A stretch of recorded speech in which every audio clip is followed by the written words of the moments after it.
It's just the greatest city in the world. I wanted to live here since I was little. I remember at like 10 reading Vogue magazine and just being sort of enthralled with the idea that people could be so brave about everything they did. It's a place that really supports entrepreneurs.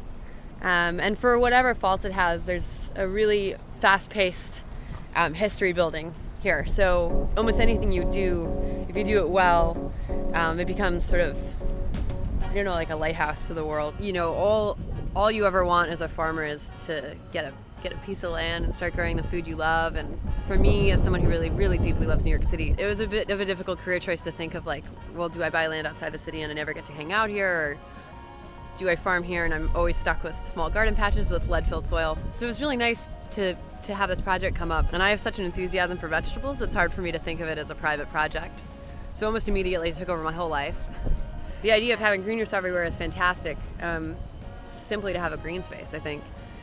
The only hang-up I ever have with this is that we don't have regular soil ecosystem up here. With 6 inches of soil and a lot of heat, there are some foods we can't do well. And I don't try to do them because we're here to do what we do best, not to please everybody's palate. That's why you need to support upstate farmers and buy from them. The beauty of this place is its proximity to the city and the proximity to so many people who want to learn about this. This was a very agricultural area, and now there's barely anyone farming around the cities. We've sold off a lot of this land to estates, and obviously development is a lot more valuable.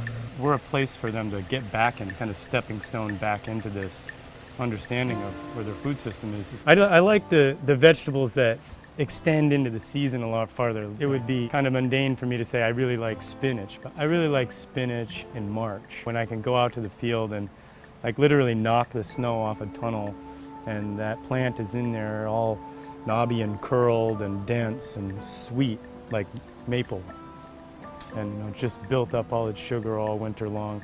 And to know that that's there, so nutritious, so sweet, nothing like anything you'll ever buy. You know, since it lives here, why don't we should be eating spinach from New York. Because it, you know, less miles, it doesn't need any protection, it tastes super good, and it gives the farmer something to do in the winter.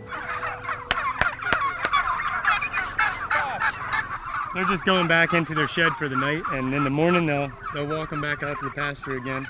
It's one of these things that you can do on a small farm, that there's this scale, it's human scale, mechanical scale.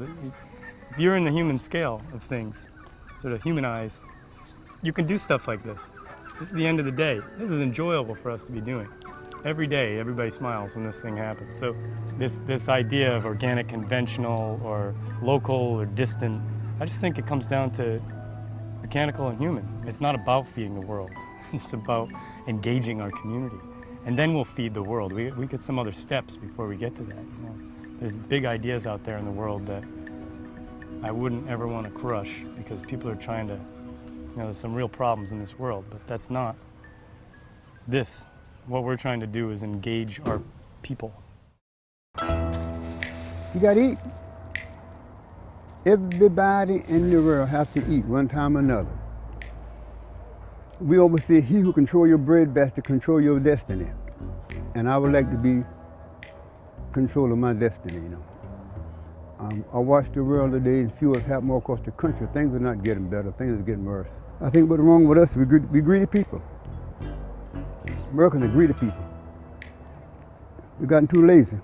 In my family, when I came, you couldn't be lazy. I was born in '34.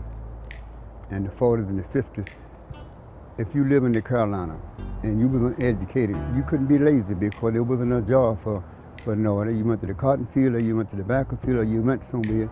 You had to eat. So nobody laid in the bed 10, 11, 12 o'clock, not those days. Hell no. But I started here out of need. This community actually needed some things to change the community. We fell in a rut.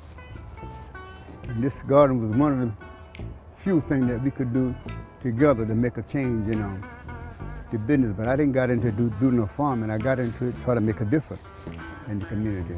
At that time, the city was in a pretty bad state, had been burnt down. Anybody could have got a lot of those days if they wasn't lazy and wanted to do something. I know now what we're doing now is needed. Needed badly, and most of us know. Because whatever happened to us, we still gonna have to eat. And a lot of gardens distributed around the city and all the 5 boroughs around New York City is producing a tremendous amount of food. That's good. That is good for Americans. So we can help. We can help. We don't have to try to raise food and send them away, but we can help. This spot here can feed a lot of people. You can feed a lot of people in such a spot like this. You can raise thousands and thousands of pounds of food in this one block. So this is a good job to have. Just no pay involved. You gotta do it because you want to do it.